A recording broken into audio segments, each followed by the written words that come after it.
बिस्मिल्लाहिर्रहमानिर्रहीम, अस्सलाम वालेकुम। अभी इस वक्त ये बहुत ज़्यादा ज़ेर बहस है बात कि साहब पाकिस्तान में एहतसाब का जो कलीदी इदारा है, आप जानते हैं पाकिस्तान की सियासत का सारा जो मंजरनामा है वो तब्दील हुआ एक लफ्ज़ के गिर्द, एहतसाब। वो नवाज शरीफ साहब वज़ीर आज़म नहीं रहे, सारा कुछ इमरान खान का नारा ही एहतसाब का सब कुछ।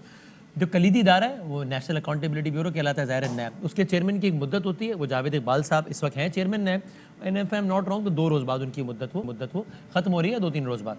तो अब उनका टेन्योर ख़त्म हो रहा है। नया चेयरमैन नैब किस तरह लाया जाता है उसके लिए एक तरीक़ाकार दर्ज है कि जनाब कायदे ऐवान जो कि वज़ीर आज़म पाकिस्तान है और अपोजिशन लीडर जो कि इस वक्त शहबाज शरीफ साहब हैं, ये दोनों मुशावरत करें, नया चेयरमैन नैब ले आएँ।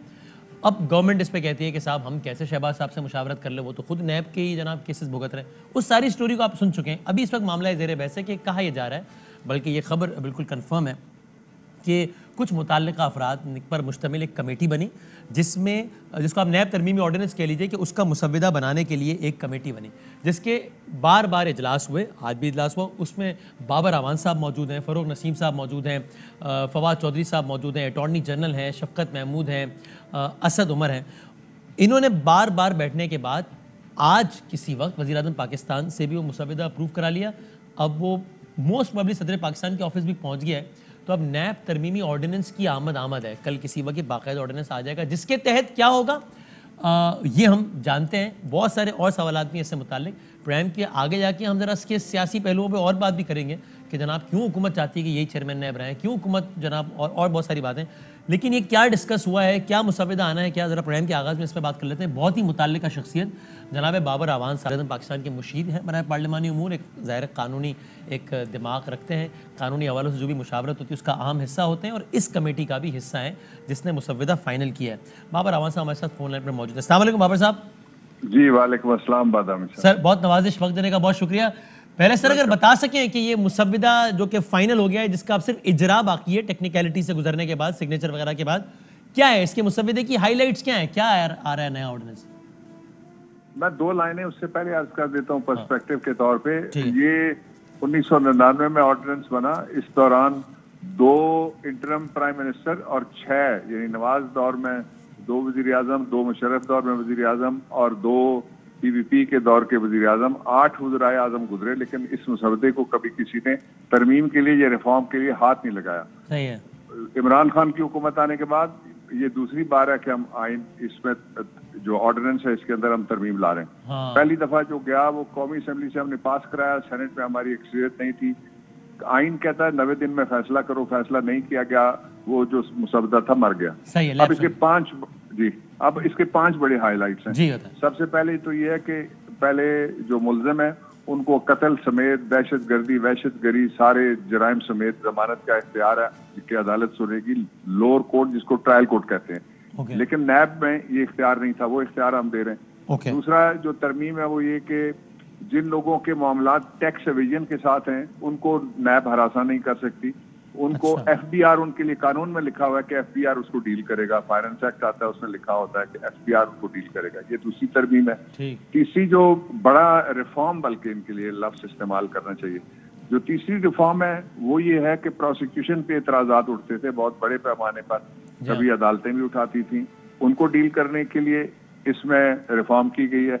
चौथा ये है कि जो एक दफा चेयरमैन नहीं रहा, इस जो मौजूदा इनकमेंट चेयरमैन है इसका अरसा खत्म हो रहा है 15 तारीख को, 15 अक्टूबर को। सही है। तो इसलिए 16 को क्या होगा फिर, इस चीज को केटर करने के लिए कानून में कुछ नहीं मौजूद था। तो हमने जब तक फैसला नहीं होता leader of the opposition, leader of the house के दरमियान, उस वक्त तक जो इंटेग्रम पीरियड है, जो इनकमेंट यानी बैठा हुआ चेयरमैन होगा वो कंटिन्यू कर सकता है। ये चौथा। और 5वीं जो बहुत इंपॉर्टेंट बात है वो ये है कि हमने सुप्रीम कोर्ट के जज को हटाने के लिए जो तरीकाकार इस्तेमाल होता है, उस तरीकाकार के मुताबिक अगर कोई मिसकॉन्डक्ट होता है तो उसके ऊपर कार्रवाई वो सदर रेफरेंस भेजती है, वो कर सकते हैं। और उसके साथ ही फिर ये है कि हमने जो तकरीबन 2 दर्जन के करीब मुख्तलिफ तरामीम है। सही है। और ये जिसका आप कल आपने दुरुस्त का इंशाल्लाह सामने आ जाएगा। अच्छा, ये आपने सर बड़ा जबरदस्त, आपने 5 सेलिएंट फीचर्स, हाईलाइट्स बता दी आपने बड़े ज़बरदस्त तरीके से। अगर मैं इसी में से एक में पूछ सकूं कि आपने कहा कि जब तक तय नहीं हो जाता कि नया चेयरमैन नैब कौन होगा, इससे पहले आइन या जो भी मुताल्लिका ऑर्डिनेंस है वो खामोश था, हमने तय कर दिया कि तब तक करंट चेयरमैन ही कंटिन्यू कर सकेगा। लेकिन इसका कोई टाइम पीरियड तय हो सका है कि भाई it can be as long as 90 days या इतना या कुछ भी? मसला ये कि 2 साल तक इत्तेफाक नहीं हो सका तो 2 साल तक वही चेयरमैन कंटिन्यू करेगा? नहीं, कभी भी ऐसा नहीं हुआ। बाकी जिस तरह की लेजिस्लेशन है ना, मिसाल के तौर पे जो इलेक्शन एक्ट 2017 है उसमें भी मुशावरत है इन दोनों ओहदों के दरमियान, जो लीडर ऑफ द अपोजिशन और प्राइम मिनिस्टर यानी चीफ एग्जीक्यूटिव और लीडर ऑफ द हाउस के दरमियान। हाँ। लेकिन वहां जब इस तरह की सूरत हाल पैदा होती है तो उसको केटर करने के लिए एक लॉ में लिखी हुई कमेटी है पार्लियामेंट्री। हमने अब पार्लियामेंट्री कमेटी इस कानून में भी डाल दी, आपके सवाल का जवाब दिया। हाँ। वो ज्वाइंट पार्लियामेंट्री कमेटी होगी जो बैठ के फैसला करेगी, तो वो 2 साल तो नहीं बैठेगी रहेगी कमेटी। और उस पार्लियामेंट्री कमेटी की कॉम्पोजिशन क्या होगी सर? उसमें ऑपोजिशन और गवर्नमेंट के लोग होंगे। मसावी भी हो सकते हैं, लेकिन एक फर्क ये पड़ता है कि कौमी असेंबली में तो मालूम तौर पे तकरीबन 5 से लेकर 7 तक जमातें होती हैं जो इक़्तिदार में कुछ बैठती हैं, कुछ ऑपोजिशन में बैठती हैं। लेकिन सेनेट ऑफ पाकिस्तान में छोटी जमातें आ जाती हैं सूबों से इख्तियार लेके, लेकिन वो पार्टी हेड होते हैं, पार्लिमानी लीडर होते हैं, तो इसलिए वहां कंपोजिशन में थोड़ा फर्क भी पड़ सकता है। ठीक है। अच्छा, या आपने ठीक है कहा कि जनाब ऐसा तो नहीं कि 2 सालों तक फिर मुशावरत ही चलती रहेगी, लेकिन बहरहाल इसका कोई टाइम फ्रेम तय नहीं। आप कह रहे हैं कि ये दे अंडरस्टूड है कि एक मामूल से ज़्यादा वक्त इसमें नहीं लगेगा, लेकिन इसमें टाइम बार इसको करना डजंट मेक सेंस, यही आप कह रहे हैं सर? जी हाँ, जी हाँ, जी हाँ। बाकी जगह भी ऐसा है जहाँ वहाँ बैठ जाती हैं कमेटीज और फैसले हो जाते हैं। ठीक है, यानी इसका मतलब है कि ये जो अबहाम था या जो अफवाह थी कि जनाब हुकूमत बजिद है कि अपोजिशन लीडर से मुशावरत नहीं करेंगे या अपोजिशन लीडर से मुशावरत नहीं करेंगे बावजूद, कम से कम वो पॉलिटिकल आर्गुमेंट हो, एथिकल आर्गुमेंट हो, वो अलग। अभी तुम खाली पेपर की बात करें, आइन और कानून की। तो आपने इस ऑर्डिनेंस की हद तक ऐसी कोई चीज़ तब्दील नहीं की है। चेयरमैन नैब के अपॉइंटमेंट का तरीकाकार बिल्कुल वही है जो था। Is that correct sir? जी हाँ, सिवाय जो कमेटी के मैंने आपको बात बताई, और दूसरा जो कंटिन्यूटी होगी इनकम्बेंट चेयरमैन के ओहदे की, वो तो ठीक है। आपने बहुत अच्छा सवाल किया है। इसका एक पहलू कानूनी है। कानून वही है जो पहले था, उसमें तब्दीली कोई नहीं लाएगी, इसलिए ये अफवाहें अब तोड़ जानी चाहिए जो पहले फैलाई गई थी। दूसरा जो आपने कहा वो इखलाकी नहीं है, वो भी कानूनी है, क्योंकि जो कॉन्फ्लिक्ट ऑफ इंटरेस्ट है वो जिस तरह एक वकील जो है वो एक ही मुकदमे में 2 फ्री कैन, मुद्दई का भी और मुल्जिम का वकील नहीं हो सकता। जिस तरह कोई जजमेंट सुनाने के बाद ये नहीं कह सकता कि अंडरटेकर भी मैं हूं, अब पीछे जाऊंगा, मैंने जाके बंदे को फांसी भी देनी है। और जिस तरह कोई अपने मुकदमे में नोबडी कैन बी द जज ऑफ हिज ओन कॉज, ये लातीनी जमाने के कानून से लेकर अभी तक सारी दुनिया में इसको कहते हैं कॉन्फ्लिक्ट ऑफ इंटरेस्ट का लॉ। शहबाज शरीफ साहब का जो इशू है वो 3 लाइनों में। लाइन नंबर 1 ये है कि उनके कुछ केसेस जो है राइप अप है फॉर डिसीजन। दूसरे नंबर पे जो केसेस हैं उनमें एविडेंस की रिकॉर्डिंग कंप्लीशन के नजदीक उसकी तरफ दौड़ रही है। तीसरे नंबर के उनके खिलाफ इंक्वायरीज हैं, इन्वेस्टिगेशन एंड प्रोब्स हैं। तो वो किस तरह से चुनेंगे? और एक अमली बात ही है, सॉरी आखिरी लाइन में बोल देता हूँ, अमली बात यह है कि इनके भाई ने लगाया है जस्टिस जावेद इकबाल को, हमने तो नहीं लगाया। नहीं तो सर, तो इन बुनियादों पर जो आपने अभी बताई, क्या कायदे ऐवान जो कि वज़ीर-ए-आज़म पाकिस्तान है वो शहबाज शरीफ से मुशावरत नहीं करेंगे या करेंगे? देखिए, मुमकिन नहीं है ना, कॉन्फ्लिक्ट ऑफ इंटरेस्ट हो गया है, कॉन्फ्लिक्ट ऑफ इंटरेस्ट है। हम क्या तवक्को हमें करनी चाहिए और कौम को करनी चाहिए?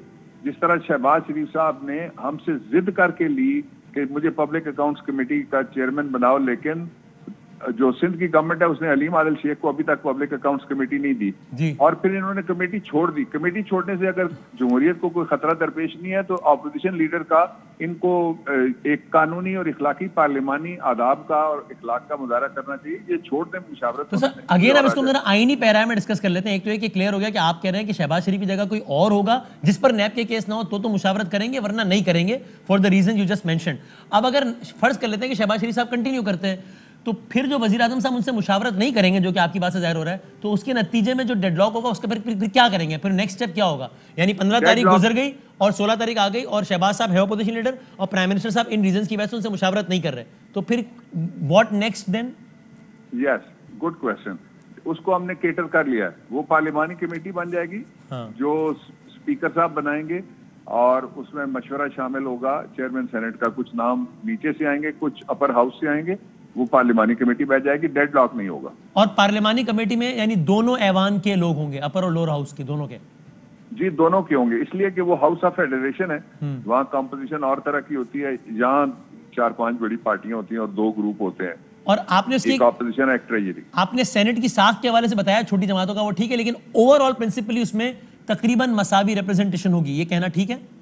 जी हाँ, ओवरऑल हो सकती है, लेकिन जो सेनेट की कुछ पार्टियां तो मान जाती हैं ऑपोजिशन की बात, जो हमारे साथ है वो हमारी बात मान जाएंगी, लेकिन कुछ पार्टियां इंडिपेंडेंट है। सेनेट में इस वक्त जो वसीम बदामी साहब सूरत हाल है, वो वहाँ 3 ऑपोजिशन है। एक ऑपोजिशन है जिसको यूसुफ रजा गिलानी साहब वो ऑफिशियली ऑपोजिशन लीडर है, दूसरी जो है आजम नजीर तारड़ साहब नून लीग की तरफ से है, और तीसरा जो कुछ इंडिपेंडेंट लोग हैं जो दोनों को नहीं मानते, वो भी ऑपोजिशन में जाके बैठते हैं। सही। अच्छा, और सर क्या मैं ठीक कह रहा हूं कि अगर ये पार्लिमानी कमेटी भी किसी नतीजे तक नहीं पहुंचती तो क्या इसी ऑर्डिनेंस या आइन के मुताबिक ये मामला फिर अदालत में जाएगा, ऐसा है? पहली क्लैरिटी ये है कि ये नून लीग के कुछ दोस्तों ने ये कहा है कि आइन में तरमीम की जरूरत है। आइन में तरमीम की जरूरत नहीं है, ये सबऑर्डिनेट लेजिस्लेशन है। ऑर्डिनेंस और एक्ट जितने भी होते हैं वो उनके लिए तरमीम उनमें की जाती है, आइन में तरमीम की जरूरत नहीं होती। दूसरा ये है कि पार्लिमानी कमेटी ने ही फैसला करना है, और वो जो फैसला करेंगे वो वक्त पे करेंगे। ये मैं प्रिज्यूम नहीं कर सकता कि वो बैठेंगे और फैसला ही नहीं करेंगे। किसी एक नाम पे करेंगे, 2 नामों पे करेंगे, 6 नाम होंगे, 8 नाम होंगे, ज्यादा से ज्यादा नाम हो सकते हैं, लेकिन किसी एक पे तो आना है ना उन्होंने। अच्छा, तो यानी तो हम ऐसी किसी पॉसिबिलिटी, कोई तहरीर नहीं है कि अगर ये पार्लिमानी कमेटी किसी नतीजे पर नहीं पहुंची तो फिर क्या होगा, क्योंकि वो पहुंच ही जाएगी, आप कह रहे हैं? मैं इसलिए कह रहा हूं कि पार्लिमानी कमेटियां जितनी भी बनती हैं उनमें रूल्स में ये लिखा हुआ है, जो पार्लियामेंट के दोनों ऐवानों के रूल्स हैं, कि उसमें ऑड नंबर रखा जाता है। यानी एक तरफ मैं हूं, एक तरफ आप हैं, हम दोनों 3-3 है फर्ज कर लें, तो एक जो प्रिजाइड करने वाला होता है, अगर ये बराबर हो जाए तो फिर वो कास्टिंग वोट पोल करता है। जी हाँ, बिल्कुल सही। तो फिर बाबर रहमान साहब, इस सारे आर्ग्यूमेंट जो भी आपने रखा है सारा कुछ, इसकी बुनियाद पर यानी ये अखज़ करना ठीक है कि रफली, मैं आपसे ये नहीं कह रहा कि आप कोई डेट दें, ऐसा नहीं, लेकिन रफली स्पीकिंग समझ में अगले कह लीजिए 2 महीना 3 महीना में एक नया चेयरमैन नैब होगा, हम कह सकते हैं? एक रीजनेबल टाइम में नया चेयरमैन उसको आना, और दूसरा ये है कि जब चेयरमैन का इंतखाब हो तो जो बैठे हुए लोग हैं वो भी अप्लाई कर सकते हैं, उनको भी कंसिडर किया जा सकता है, कोई नाम दे सकता है, कोई साइड उनका नाम भी दे सकती है। वो खुद भी कोई भी उम्मीदवार खुद भी कह सकता है कि जी ये मेरा नाम है, आप कंसिडर करें। किसी कोई गवर्नमेंट को कह सकता है, कोई दूसरी तरफ कह सकता है। वैसे मैं ये बताऊं कि और उम्मीदवार, एक से ज्यादा उम्मीदवार डिस्कस तो हुए हैं, सारी जगह ही हो रहे हैं। यानी अच्छा, यानी एक मासूमाना सवाल ये है कि फर्ज कर लीजिए अगर जावेद इकबाल साहब, यानी ये भी मुमकिन है कि जावेद इकबाल साहब ही अगले चेयरमैन नैब हों, और टेक्निकली ये कहा जाए कि भाई साहब ये तौसी नहीं है, एक चेयरमैन नैब जिसका नाम जावेद इकबाल था उसका टाइम पीरियड खत्म हो गया, और नया चेयरमैन नैब, एक नए चेयरमैन नैब की जरूरत थी, उसका नाम जावेद इकबाल है, हमने दोबारा ये हो सकता है? नहीं, इस तरह ऑटोमेटिकली नहीं होगा। नहीं, ऑटोमेटिकली नहीं, इस सारे प्रोसेस के बाद जो आपने बताया, इससे गुजरने के बाद ये हो सकता है? नहीं, अब आपका ये मासूमाना सवाल जो है, इससे नवाज शरीफ साहब और खुर्शीद शाह साहब दोनों खुश हो रहे हैं, इसलिए कि उनकी चॉइस है ये। नहीं, तो आप इससे मुतमईन सवाल से या मुस्तरब है सवाल है, आप अपना बताइए ना, उनके नुमाइंदों से पूछ लूंगा मैं उनका। हम हर हाल में मुतमईन रहते हैं अल्लाह की रजा से। और यानी जावेद इकबाल साहब ही दोबारा अगले चेयरमैन नैब हो, this is not a possibility sir, और इट इज अ पॉसिबिलिटी? नहीं, मैं पॉसिबिलिटीज नहीं बता सकता, मैं कानून बता सकता हूँ। तो कानूनन ये मुमकिन है जो मैंने कहा? कानूनन वो दोबारा कंसिडरेशन में उनका नाम भी आ सकता है और नए नाम भी हो सकते हैं, लेकिन ये कमेटी ने देखना। सही। और गवर्नमेंट ने अब तक कुछ नाम रखे हैं अपने जहन में, उसमें से ये हैं जावेद इकबाल साहब, इस बारे में बता सकते हैं आप कुछ? ये थोड़ा सा मैं प्रीएम्प्ट कर लूंगा, सारी जो हम कर रहे हैं इसको कल के बाद इस पर बात कर लेते हैं। अब लेट द ऑर्डिनेंस कम। अच्छा, ठीक है। और आखिरी बात है कि इस सब के बाद अगर गवर्नमेंट के पास, बहरहाल ऑपोजिशन के पास ये राइट तो है कि अगर उनको लगे कि ये सब कुछ आइन कानून के खिलाफ नहीं हो रहा तो अदालत चले जाएं, तो ये तो पॉसिबिलिटी है उनका, ये जरूर जाएं। लेकिन मैं एक बात, ये इसका जवाब देने से पहले मैं 2 आपसे गुजारिशात करना चाहता हूँ कि इतने लंबे अरसे के बाद लॉ रिफॉर्म्स का काम शुरू हुआ है, और हमने जो सबसे जिसको मुतनाज़ा लोग बनाते हैं और उस पर सवाल उठते हैं, उस कानून से हमने इसका आगाज किया है। ऑपोजिशन को चाहिए कि संजीदगी का मुजाहरा करके गवर्नमेंट के साथ बैठे, इंगेज करे और अपनी तजावीज़ वो दे। अगर हमें नहीं देना चाहते, कमेटी में नहीं देना चाहते, पार्लियामेंट में नहीं देना चाहते, तो वो ARY को दे दें, वसीम बदामी साहब को दे दें, हम वो भी देखने के लिए तैयार हैं। एक बात। दूसरा ये है कि ये वो काम है जो कोई नहीं कर सका, इसलिए इस काम की आपसे मैं तौसीफ की तवक्को रखता हूँ, इसलिए कि Supreme Court of Pakistan number of judgments, Islamabad high court 2 judgment, होशियार high court, Lahore high court, Karachi high court ने 12 कहा कि तरामीम की जाएं। आज जब तक हम तरामीम लेके आए हैं तो आपकी तरफ से एक शाबाश तो मासूमाना बनती है कि नहीं बनती? फिर मैं आपके सवाल का जवाब देता हूं। सर मैं जिस मनसब पे बैठा हूं मैं जरा ये नहीं कह रहा था कि शाबाश है क्या, लेकिन सर ये बता दें मुझे कि यानी नहीं, आप तौसीफ का लफ्ज इस्तेमाल कर देना, उर्दू वाले हैं। रिफॉर्म्स बतौर मजमूई, हाँ ये रिफॉर्म्स का मामला है, बहरहाल ये है, ये लायक तारीफ और लायक काबिल तौसीफ वाला है, लेकिन हाँ उसमें ये जी अब आपका सवाल please repeat it once again. नहीं वो ये कि चले, बल्कि मैं चले कंक्लूजन में मैं इस सवाल पे आया हूँ कि अगर ये 15 तारीख को गुजर जाता है, उसके बाद ये 16 तारीख आ जाती है जब वज़ीर आज़म इस बिना पे मुशावरत नहीं करेंगे कि साहब शहबाज शरीफ साहब तो खुद अपोजिशन लीडर है, तो बस फिर हम एक्सपेक्ट करें ना कि मामला महीनों नहीं बल्कि विद इन डेज ये पार्लियामेंट्री कमेटी में चला जाएगा और बस और फिर किसी नतीजे तक पहुँच जाएगा। यानी इसमें बहुत ताख़ीर तो नहीं होगी, ताजील ही होगी ना, ये सवाल है जी। ताखीर, हुकूमत को क्या शौक है ताखीर का? इससे पहले जितनी ताखीरें हुई हैं वो हमारी तरफ से नहीं हुई। मैं एक मिसाल आपको देता हूँ, जो इलेक्टोरल रिफॉर्म्स थे पिछले साल अक्टूबर में हम ले गए lower house of the parliament में, कमेटी में पड़ा रहा और कमेटी में एक तजवीज भी ऑपोजिशन की तरफ से unfortunately, I am not saying this happily, I am saying this sadly, नहीं आई। उसका नतीजा ये निकला कि हम उसको लेके चले गए हाउस में, हमने पास कराया। जब वो गई सेनेट ऑफ पाकिस्तान में तो कमेटी में उन्होंने इसको 90 दिन गुजार के मार दिया फिर दोबारा। अब मैंने उसको पिछले हफ्ते भेजा है joint session of the parliament को, तो ताखीर हमारी तरफ से ना पहले हुई है ना अब होगी। ठीक है sir, thank you very much, बहुत बहुत शुक्रिया। वज़ीरिस्तान के मुशीर बाबर आवान साहब बहुत ही अहम तरीन बातें बता रहे थे, खबर दे रहे थे, ब्रेकिंग न्यूज़ दे रहे थे कि वो मुसविदा चेयरमैन नैब के हवाले से जिस पर सारी मुशावरत दर मुशावरत के बाद वो वज़ीर-ए-आज़म पाकिस्तान के सामने पेश कर दिया गया, उन्होंने उसको अप्रूव कर लिया है। सदर पाकिस्तान ने उस पर दस्तखत करना है, कुछ इत्तलात के मुताबिक शायद पहुंच भी चुका है या पहुंच जाएगा, और ये कल इसका बाकायदा इजरा हो जाएगा। उसके क्या सेलिएंट फीचर्स हैं, उसके 5 सेलिएंट फीचर्स हमें बता दिए हैं बाबर आवान साहब ने, और उसमें उसके नतीजे में क्या क्या सूरत हाल निकल सकती है वो सब की सब बाबर आवान साहब ने बता दी है, वेरी इंपॉर्टेंट। तो अब ज़रा ये हमने खालिसतन आइनी और कानूनी नुक्ते के हवाले से ये सारी बात कर ली। अब ज़रा इसका एक सियासी पहलू हम डिस्कस कर लेते हैं कि वो क्या है। इसमें हमारे साथ पाकिस्तान तहरीक इंसाफ और पाकिस्तान मुस्लिम लीग नून के बहुत ही मौजूद अरकान मौजूद हैं। शाइस्ता परवेज़ साहब तशरीफ़ फरमाएँ पाकिस्तान मुस्लिम लीग नून से, मैं बहुत शुक्रगुजार हूँ, और सदाकत अब्बासी साहब तशरीफ़ फरमाएँ पाकिस्तान तहरीक इंसाफ से, मैं बहुत शुक्रगुजार हूँ, दोनों का बहुत बहुत शुक्रिया। अच्छा शायद साहब, मुझे नहीं मालूम कि आप ये बात सुन पाए या नहीं, लेकिन बड़ी इंपॉर्टेंट इसलिए थी कि ज़ाहिर है बाबर आवान साहब खुद उस कमेटी का हिस्सा हैं जिन्होंने वज़ीर-ए-आज़म साहब को ब्रीफ किया है चेयरमैन नैब के हवाले से जो तरमीमी ऑर्डिनेंस आ रहा है वो उस पर। तो जनाब वो तो ये कहते हैं कि साहब ये मसला सिर्फ एथिक्स का नहीं है, कानूनी तौर पर भी शहबाज शरीफ साहब से मुशावरत इसलिए नहीं की जा सकती कि वो खुद ही नैब के केसेस भुगत रहे हैं, उन्हीं से हम पूछेंगे साहब आप बता दीजिए कि नया चेयरमैन नैब कौन हो। लेकिन मैं इसमें नहीं जाता अभी कि ये बहस कानूनी है या नहीं, लेकिन एथिकली तो आप बताएं ना कि अगर हम इसको बड़ा सिंप्लीफाई कर लें कि एक साहब है, उन पे जिस भी नौयत के मुकदमात चल रहे हैं, वो मुकदमात चला रहा है नैब, और उन्हीं से पूछा जाए कि सर आप बताएं ना आपके ख्याल में चेयरमैन नैब किसको लगाएं, तो ये बड़ी अजीब सी बात नहीं लग रही सुनने में? शाइस्ता साहब। थैंक यू बदामी साहब, it's an honour for me to be in your programme. Thank you very much. मैं सिर्फ ये कहना चाहूँगी कि देखें कानून में ही है कि you are innocent till proven guilty, ठीक है, नंबर 1। नंबर 2 बदामी साहब, आप मुझे ये बताएं कि मुख्तलिफ हाई कोर्ट्स में और सुप्रीम कोर्ट में जब उनको बेल मिली शहबाज शरीफ साहब को, तो उन्होंने क्या लिखा उन बेल की जो फैसले थे।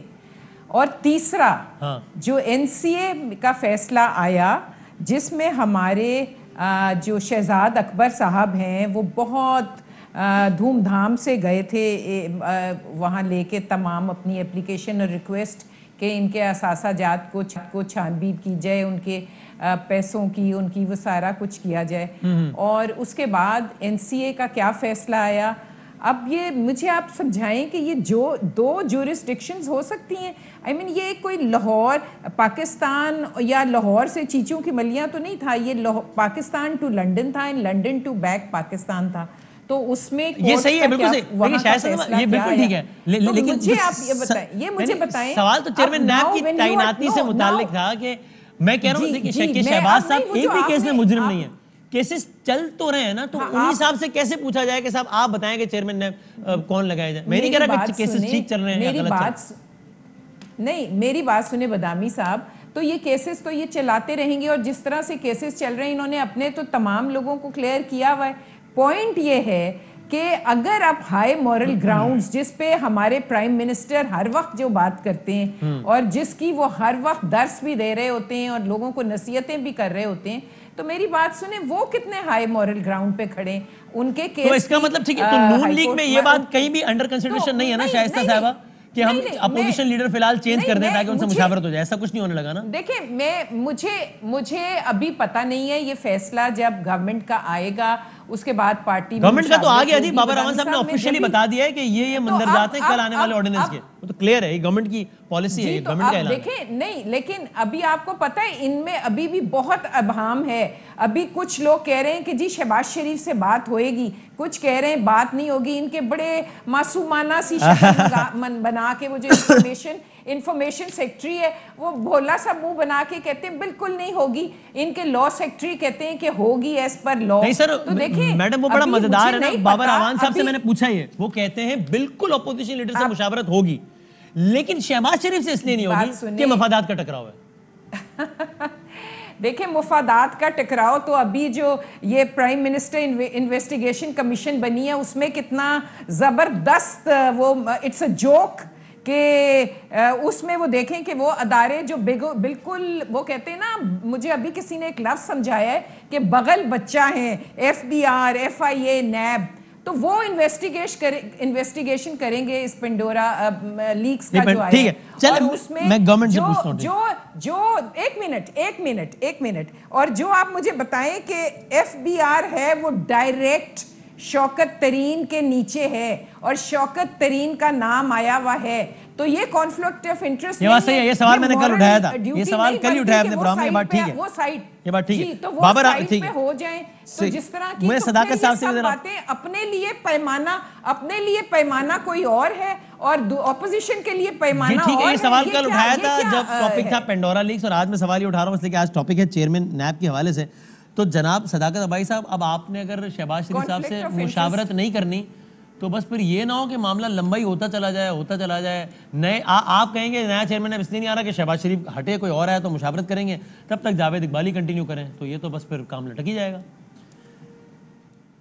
जी वसीम साहब, बहुत शुक्रिया। 3-4 बातें शहबाज साहब ने की। एक तो ये जो वाइट कॉलर क्राइम होता है ये इतना आसानी से साबित नहीं होता, और इन्होंने कहा कि until you are innocent until proven guilty. हालांकि नैब का ऑर्डिनेंस ये कहता है, नैब का कानून ये कहता है अगर आपके असासा पकड़ा जाए, आपकी बैंकिंग ट्रांजैक्शन पकड़ी हैं जो शहबाज साहब की पकड़ी गई हैं मनी लॉन्ड्रिंग की, तो you honours of the proof is on the accused, कि ये बोझ जो है साबित करने का वो मुलजिम पे है। तो लिहाजा शहबाज साहब मुलजिम है और उन्होंने साबित करना है कि वो मुलजिम नहीं है। और ये कानून हुआ जिसपे शाइस्ता साहबा की हुकूमत 5 साल इसको ठीक समझती रही, इसलिए इस कानून को रखा। दूसरी बात ये कि जो बेल पे कमेंट्स थे, तो बेल पे कमेंट्स का बेल का मतलब ये होता है कि मुलजिम पे इल्ज़ाम है, वो घर से जाके साबित करे, जेल में रहना ज़रूरी नहीं है, लिहाजा उससे कोई वो माफ़ी नहीं है। और तीसरी बात उन्होंने NCA की, NCA 2 अकाउंट्स के बारे में था, उससे किसी को नाम कोई एक्यूज्ड है और ना कोई उससे बरी हुआ। अब जो असल बात नैब का बताया ना सर, आप मुशावरत करेंगे नहीं और फिर ये मामला तो लटक जाएगा, फिर तो गया। देखिए, हम बिल्कुल मुशावरत करने के लिए तैयार हैं, लेकिन जिसको नैब ने पकड़ना है, जिनके गिर्द घेरा तंग करना है, जिनसे माल रिकवर करना है, अगर वही नैब के चेयरमैन को लगाएंगे तो मुझे बताएं कहाँ जाएंगी अखलाकियात, कहाँ जाएगा आने वाली नस्लें। आपको जावेद इकबाल साहब को इन्हीं लोगों ने तो लगाया था और जावेद इकबाल साहब ने केसेस खोले इनके खिलाफ भी, तो इसका मतलब ये कि आप खुद भी बंदा लगाएं तो वो केसेस खोल लेता होता है आपके खिलाफ। देखें, नहीं, इन लोगों की बात नहीं है, लोगों पे हमें एतराज नहीं है। कोई इंडिविजुअल वसीम साहब मेरा कसूर मेरे किसी भाई के पे नहीं डाल सकते और भाई का कसूर मेरे पे नहीं डाल सकते। एक इंडिविजुअल शहबाज शरीफ जो अपोजिशन लीडर है, वो किसी तरह से भी अखलाकी तौर पे आपका मुआशरे के जो मुरवजा कानून है उनके तहत अपने ऊपर बने हुए केसेस, जो अभी लेटेस्ट जो 2 केसेस हैं, एक में उन्होंने 7 अरब रुपए की मनी लॉन्ड्रिंग की है जिनके सबूत मौजूद हैं, दूसरे में 25 अरब की मनी लॉन्ड्रिंग की है जो उनके चपरासियों चौकीदारों के नाम पैसे आए हुए हैं, जहां से उनके घर में पैसे जाते रहे। इन 2 केसेस का मुलजिम उसी अपने महकमा जिसने तफ्तीश करनी है, जिसने प्रोसिक्यूशन करना है, अगर वो उसका चेयरमैन लगाएगा तो फिर नैब को तो बंद ही कर दें। लेकिन बस भाई क्विकली बता दें, मैं शाइस्ता साहब को जल्द आप जी ऐड कर लें। जी शाइस्ता साहब। जी जी मैं सिर्फ इतना कह रही हूँ बदामी साहब, ये कैसे ये अज्यूम कर रहे हैं, क्या मतलब जो न्याजी साहब बैठे होंगे उधर उस कंसल्टेटिव मीटिंग्स में, तो क्या वो जो शहबाज शरीफ के मुंह से नाम निकलेगा वो मान लेंगे? देखिए, meaningful consultation that doesn't mean कि जो मैं नाम लूं वो नाम आपने मान लेना है, उस पे कंसल्टेशन होनी है, उसका डिस्कस होना है, उसमें एक नाम नहीं कई नाम होंगे। अगर हम 3 नाम दे रहे हैं तो ये 3 नाम दे रहे होंगे, उसमें से वर्कआउट होगा। ये कैसे ये अज्यूम कर रहे हैं कि शहबाज शरीफ वो नाम देंगे और न्याजी साहब वो नाम मान लेंगे? ऐसा तो नहीं होता ना। और मैं आपको एक बात बताऊं कि ये खटक साहब का भी जो नाम है, ये अगर एक कंसल्टेशन के बाद आया था और खटक साहब ने फिर अनाउंस किया था, अगर मैं अपने भाई को बता दूं। जनाब सदाकत साहब, लेकिन असूल की बात है, हम असूली तौर पे अपने कानून में कोई ऐसा प्रेसिडेंट नहीं छोड़ना चाह रहे कि जो मतलूब मुल्ज़िम है वो अपने तफ्तीशी अफसर के फैसले का किसी तरह कंसल्टेशन भी करे। अगर कल सदाकत भाई फिर बताया ना, फिर किसी अच्छे बंदे को, किसी शरीफ आदमी को, कोई ऐसा बंदा जिसमें 2, 4, 6 केसेस ना हो, उसको ऑपोजिशन लीडर बनाए। तो एज एन ऑपोजिशन लीडर अगर उनका सवाल ये है, ये सवाल हमने भी उठाया था, उनका सवाल ये कि अगर उसूल इतने मुअज़्ज़िज़ हैं और मोतबर हैं, तो आपको ये लगता है कि शौकत तरीन साहब नैब और FIA का बंदा, आपने जो कमेटी बनाई है, और नैब और FIA का बंदा शौकत तरीन साहब से पूछेगा कि जी पेंडोरा लीक्स में क्या है? मैं नहीं कह रहा हूं उन्होंने गलत किया, बल्कि उन्होंने वजाहत दी है which makes sense also, but clarity के लिए नैब और FIA का बंदा वज़ीर खजाना से पूछेगा, नैब उनको जवाब दे, उसूल ठीक लगेंगे? ना नैब उनको जवाब दे डायरेक्टली और ना FIA उनको जवाब दे। हाँ, FBR उनका एक मातहत इदारा है, FBR का केस अलग है। अगर कोई टैक्स एवेजन का केस हुआ तो FBR देखेगा, अगर कोई शहबाज शरीफ साहब की तरह मनी लॉन्ड्रिंग का केस हुआ तो वो FIA देखेगा, और अगर उनका कोई करप्शन का केस हुआ तो नैब देखेगा। नैब और FIA दोनों किसी तरह भी डायरेक्टली उनके अंडर नहीं है। हाँ, आप FBR कह सकते हैं, अगर टैक्स एवेजन का केस है तो फिर आपका सवाल जायज होता है। ठीक है, तो अब इसका मतलब मेरी बात सुने। जी जी, इनका पैमाना अपने लिए कुछ है, ऑपोजिशन के लिए बात ये सीधी सीधी करें कि इनको मैंने अभी कहा है कि शहबाज शरीफ साहब जावेद इकबाल इनको सूट करते हैं, वो एक वीडियो के थ्रू ब्लैकमेल हो रहे हैं। बड़ी इंपॉर्टेंट बात की है, शाइस्ता साहब उन्होंने बड़ी, वो कह रहे हैं कि शहबाज साहब ही इलेक्शन कमीशन का मेंबर अपॉइंट करने में कोई एतराज नहीं। It is not about Shahbaz Sharif साहब, but it is about his cases in NAB, कि उनके नैब में केसेस चल रहे हैं डिपार्टमेंट। वो कह रहे हैं वही शहबाज साहब अपॉइंट कर दें, इलेक्शन कमीशन का बंदे के नाम दे, हम मुशावरत करेंगे, लेकिन नैब पे कैसे करें? केसेस चल रहे हैं। बदामी साहब, मैं आपको कह रही हूँ, पहले तो मेरे भाई की ये बात नोट कर लें और लिख लें, क्योंकि ये पूरी पार्टी को यू टर्न और झूठ बोलने की आदत है। ये लिख लें कि शहबाज शरीफ इलेक्शन कमिश्नर का नाम अनाउंस करेंगे तो ये मान लेंगे। ये बात अभी इन्होंने कही, आप लिख लूं सदाकत भाई? लिख लें पहले, इसके बाद आगे चलते। भाई ठीक है ना सदाकत भाई, रिकॉर्ड होगी बात, ठीक है, लिखा गया। लेकिन मैं ये कह रहा हूँ जो मीनिंगफुल कंसल्टेशन उनके किसी और प्रोसेस में है वो हमें कबूल है, लेकिन शहबाज साहब इलेक्शन कमीशन के मामले में उनकी मुशावरत कबूल है ना? इलेक्शन कमीशन के मामले में उनकी मुशावरत कबूल है, कबूल है भाई। अब क्या 3 दफा कबूले गए क्या? शाइस्ता साहब को कह दिया और उन्होंने कबूल है। जी आप आगे बताएं।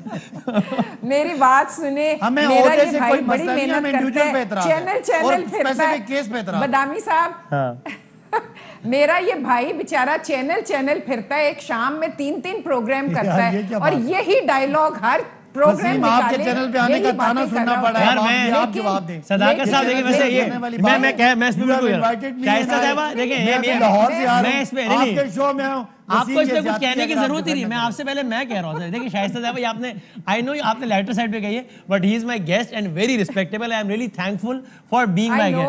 और सदाकत साहब जब आते हैं, जब हम उनको बुलाते हैं, तो मैं तो ये जरा प्लीज इसमें मैं जरा, क्योंकि मेरे मेहमान हैं। देखें, I swear I respect him, he is an honourable colleague. मैं सिर्फ ये कह रही हूँ कि ये बेचारा बड़ी मेहनत करता है, लेकिन वो ही रट्टी रटाई कहानी कि शहबाज शरीफ ये नवाज शरीफ ये, इनको बोलो। उन्होंने तो बड़ी लॉजिकल बात की अपनी तरफ से, मेरे ख्याल में। कहानी आपको बदलनी नहीं पड़ती ना शाइस्ता साहबा।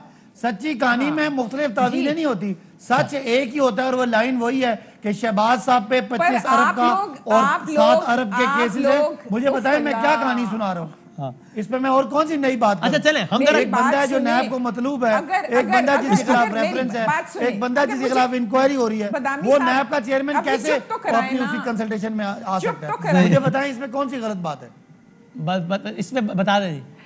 मैंने आपसे सिंपल एक बात पूछी है कि जो नाम शहबाज शरीफ लेंगे, इतने मासूम है आपके प्राइम मिनिस्टर के, उन्होंने मनोअन उसको कबूल कर लेना है।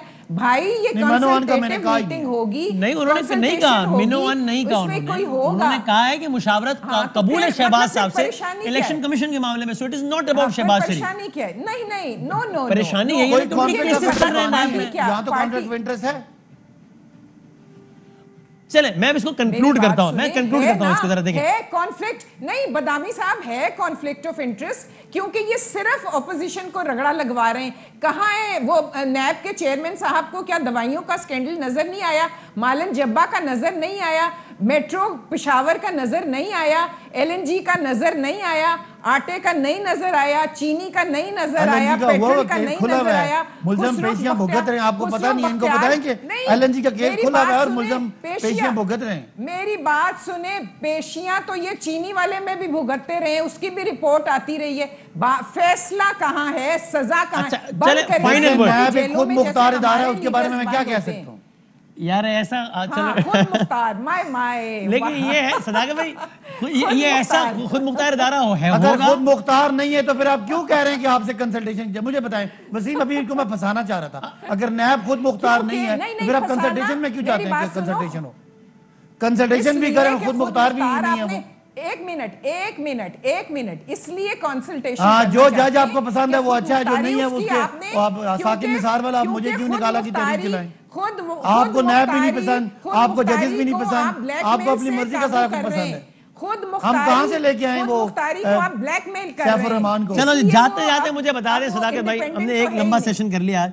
सदाकत भी जाते थे बताएं, मौजूदा चेयरमैन नैब की तौसी या दोबारा तैनाती, ये तो आपके ख्याल में कोई काबिल तारीफ अमल नहीं होगा ना? इस वजह से कि आप तो इदारों की मजबूती पे बुलंद यकीन रखते हैं, ना कि शख्सियात पे। ये मैं ठीक कह रहा हूँ सदाकत भाई? नहीं, ये मुझे बता दें, आपने ये कैसे फर्ज कर लिया कि अगर यही दोबारा होंगे तो इदारा कमजोर हो जाएगा? इदारे ने लॉट में अवेलेबल लॉट में बेस्ट आदमी को जो ड्यूटी बेस्ट परफॉर्म कर सकता है उसको अपॉइंट करना है। तो ये है, तो ये जब भी पोस्ट अगर मुझे बताएं अच्छा ऐसे इसका मतलब और बंदा ही कोई नहीं हमारे पास में, क्या बुरी बात है? यार इमरान खान साहब के आपको बयानात बताऊं मैं कि जब वो कहते हैं इदारा नहीं शख्सियत मजबूत होनी चाहिए, एज एन अजम्पशन हर तनाजुर में उन्होंने बयान दिया है। हर तनाजुर में देखिए ना, इदारे ने कोई किसी लोगों की कोई ग्रूमिंग तो करनी नहीं है। इदारे का जो सरबराह है कोई उसकी नर्सरी तो है नहीं, तो आपने बाकी इदारे ठीक करने, इसलिए यू विल हैव 10 people 10 तो जावेद इकबाल साहब की दोबारा तैनाती भी अगर हो जाए तो कोई मसला नहीं है उसमें, है ना सदाकत भाई? इसका मतलब ये हुआ नहीं, हमें तो मेरा ख्याल है कोई उसमें बुराई नहीं है। अगर if he qualifies to be the best तो why shouldn't he? Why not? चलो भाई फाइनल वर्ड दे दे शाइस्ता साहब। समझते तुसी गए होगे शाइस्ता साहब, फाइनल वर्ड ब्रेक लेना। बात सुने फर्रुख नसीम साहब ने आपके चैनल पे कहा है कि he is one of the इनके कैंडिडेट्स हैं वो। जी। बात कोई इनके पास वीडियो के हमारा राइट है ना, इफ ही क्वालिफाइज के बगैर वाला बंदा नहीं है, वीडियो के बगैर वाला बंदा नहीं मिल रहा। चलो भाई बहुत शुक्रिया दोनों। वीडियो वाली बात आप लोग ना किया करें ना, वीडियो वाली बातें बहुत बंदे हैं ऐसे यार, ये मेरा हाथ जुड़े मेरे यार, वीडियो की बात ना करें, पाकिस्तानी हाथ जोड़ दिए मैं वही कह रहा हूँ ना, वीडियोस इनके पास कहते हैं बहुत है ना, ये खुद कहते हैं हमारे पास बहुत सारी वीडियोस हैं। मैं ये कहता हूँ कि कोई पाकिस्तानी जो लॉ को फुलफिल करता है, वसीम बदामी को वो पसंद नहीं है लेकिन वो प्रोसीजर में पूरा आता है, तो क्या मिसाल के तौर पे भाई मैंने कहा मुझे पसंद है जो डिस्क्रिमिनेटिंग है। Javed Iqbal is the best. कोई तालियां बजा दी शायद से। ठीक है, चलो बहुत शुक्रिया दोनों मेहमानों का। बहुत एक छोटा ब्रेक लेते हैं। बलूचिस्तान में खुद उनकी जो पार्टी है सीएम साहब की, उन्होंने और बाकियों ने कह दिया कल शाम तक इस्तीफा दो वरना तहरीक अदम एतमाद। कोशिश करेंगे अगर हम सीएम साहब से बात कर सकेंगे बलूचिस्तान की।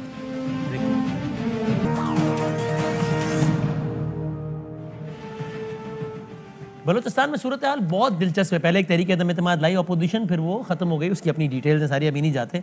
अभी मामला ये है कि नाराज जो अरकान हैं उन्होंने सीएम बलूचिस्तान को कल शाम 5 बजे तक इस्तीफा देने का अल्टीमेटम दे दिया है, वरना वो कहते हैं हम तहरीक अदम एतमाद लाएंगे और आपको फिर घर जाना पड़ेगा, बेहतर है आप उससे पहले इस्तीफा दे दें। इसमें अपोजिशन के लोग तो हैं ही, उनके अपनी पार्टी के लोग भी हैं, बलूचिस्तान अवामी पार्टी के, पार्टी के लोग तो हैं, उनकी अपनी काबीना यानी वज़रा भी हैं, काबीना के लोग भी हैं। सीएम बलोचिस्तान, चीफ एग्जीक्यूटिव सूबे के, आई एम वेरी थैंकफुल कि हमारे साथ मौजूद हैं। सर बहुत शुक्रिया वक्त देने का। क्या आप कल शाम 5 बजे से पहले इस्तीफा दे रहे हैं?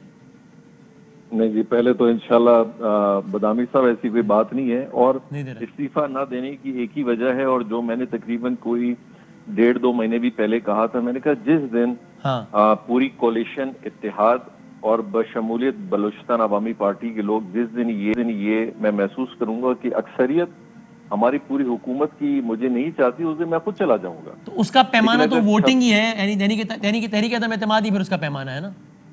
नहीं, उसके पैमाने जी देखिए 2 हैं। एक तो है कि आपकी अपनी जमात और आपकी कोलिशन, हम लोग टोटल 40 लोग हैं, ठीक है। अगर उस 40 के अंदर अगर 26 लोग या 28 लोग मेरे साथ हैं और 12 किसी और के साथ हैं, तो ये तो फिर कल को हर आदमी खड़ा होगा कि जी 5 आदमी मेरे साथ हैं और हम आपको पसंद नहीं करते हैं, आप वजीर आला शिप छोड़ दें। तो ये सिलसिला तो फिर कभी खत्म नहीं होगा। तो मैंने वही कहा कि अगर हमारे जितने भी जमात हैं कोलिशन के हैं, अगर वो अपना एतमाद मुझ पे छोड़, उनमें से अगर अक्सरियत आपके खिलाफ हो जाए तो आप कह रहे हैं उन 40 में से अगर अक्सरियत आपके खिलाफ हो जाए, 40 में से अगर अक्सरियत मेरे खिलाफ हो जाए, फिर मेरे लिए बिल्कुल ये नहीं बनता कि मैं अगर उस सीट पे। तो सर आई एम श्योर कि अब जाहिर है नंबर्स बहुत इंपॉर्टेंट है, तो आई एम श्योर कि आपने सारी मैथ्स करके रखी होगी, तो आपकी कैलकुलेशन के मुताबिक इन 40 में से, अभी मैं अपोजिशन की बात ही नहीं कर रहा, इन 40 में से यानी कि आप प्लस इत्तेहादी कितने आपके साथ नहीं है? जी, इसमें जी 2 पहलू हैं। एक तो इत्तेहादी जो टोटल हमारे साथ नहीं है वो टोटल 3 लोग हैं, ठीक है, और 12 से 14 हमारे साथ हैं। नहीं तो यानी उन 40 में से सिर्फ 3 लोग आपके साथ नहीं है, आप क्या कह रहे हैं? उन 40 में नहीं, मैं ये कह रहा हूँ कि उन 40 में से टोटल जो है वो इत्तेहादी और हमने मिल के पार्टी, यानी कि 24 बलूचिस्तान अवामी पार्टी के लोग हैं, और जो बाकी जितने भी लोग हैं आप समझें जो 16 लोग हैं वो इत्तेहादी जमात। बिल्कुल सही, जी हाँ जी हाँ जी हाँ। तो सर इनमें से कितने आपके खिलाफ है? इन 40 में इत्तेहादियों में से सिर्फ 3 लोग। और आपकी अपनी पार्टी से कितने खिलाफ है? हमारी पार्टी में देखिए जी 2 ग्रुप्स हैं जो हमारे खिलाफ अभी गए, उनके अंदर भी 2 ग्रुप हैं। एक ग्रुप वो है जो मुझे बिल्कुल नहीं चाहती, और वो पहले दिन से मुझे नहीं चाहती जब मैं वजीर आला बना। सही है, वो तकरीबन 4 से 5 लोग हैं, ठीक है। और जो बाकी 7 लोग हैं वो ऐसे लोग हैं जिनसे मैं मिला भी हूँ। उन्होंने कहा जाम साहब हमारा आपसे कोई गर्ज नहीं है, आपने हमारे लिए बड़ा अच्छा काम किया है, लेकिन हमारी जब महफिल बनी हम इस तरह फंस गए कि हम एक वादे वईद के अंदर फंस गए हैं।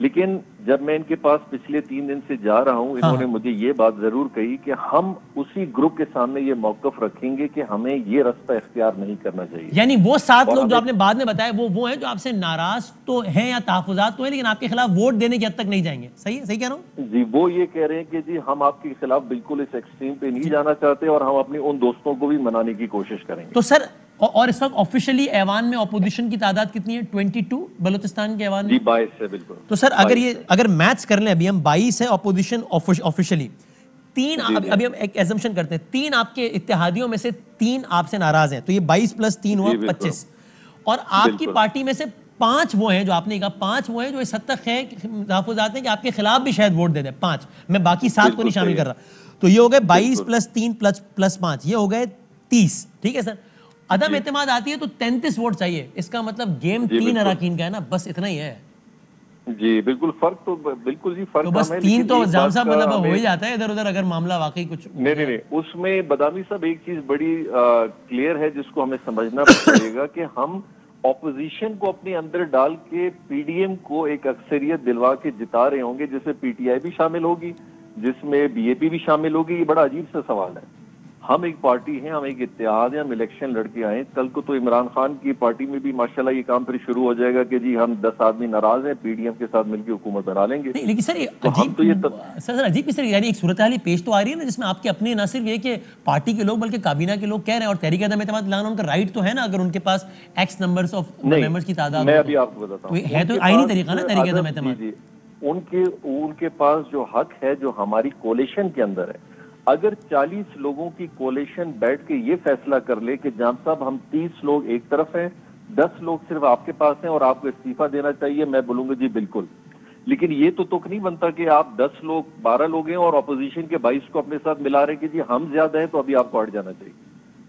ठीक है, लेकिन अगर तहरीक अदम एतमाद आती है, अगर आप कल तक इस्तीफा नहीं दे रहे, जगह कह रहे मैं नहीं दे रहा, तो वो तहरीक अदम एतमाद ले आते हैं जिसमें 30 नंबर तो हमने कैलकुलेट कर लिए, तो आपको ये डर नहीं है कि उन 7-8 में से जो कि अभी आपसे नाराज हैं लेकिन आपके खिलाफ वोट नहीं देंगे, उनमें से 7 में से 3 भी इधर आ गए तो बस खत्म है मामला?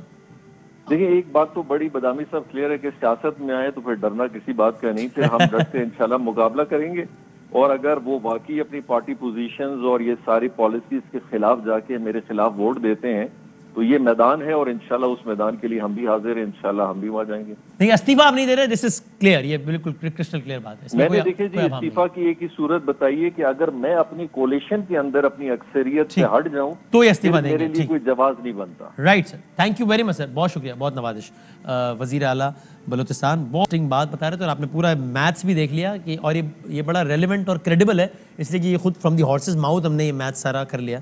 तो गेम 3 मेंबर्स का ही है, अगर हम जाम साहब की बात पे जाए तो, वरना तो और तज्जिए भी हैं, तो भी 3 मेंबर्स का ही है। देखते हैं क्या होता है, इंटरेस्टिंग। ब्रेक के बाद प्रोग्राम कंक्लूड करते हैं।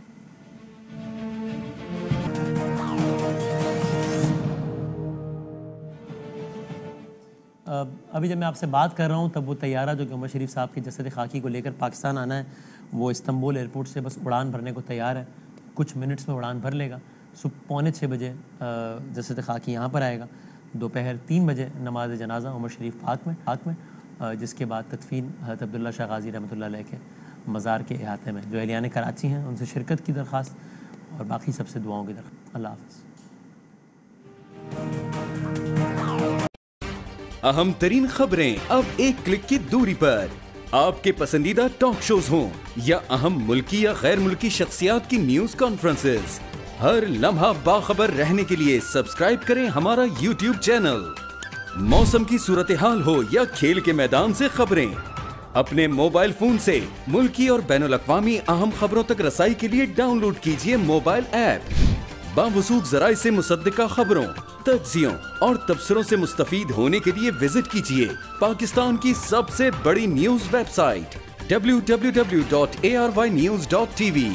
इन सब के अलावा पाकिस्तान का सबसे बड़ा फेसबुक पेज हो, सबसे बड़ा न्यूज इंस्टाग्राम अकाउंट या फिर ट्विटर, ARY न्यूज पहुंचा रहा है खबरें सबसे पहले आप तक, ताकि आप रहें हर लम्हा बाखबर।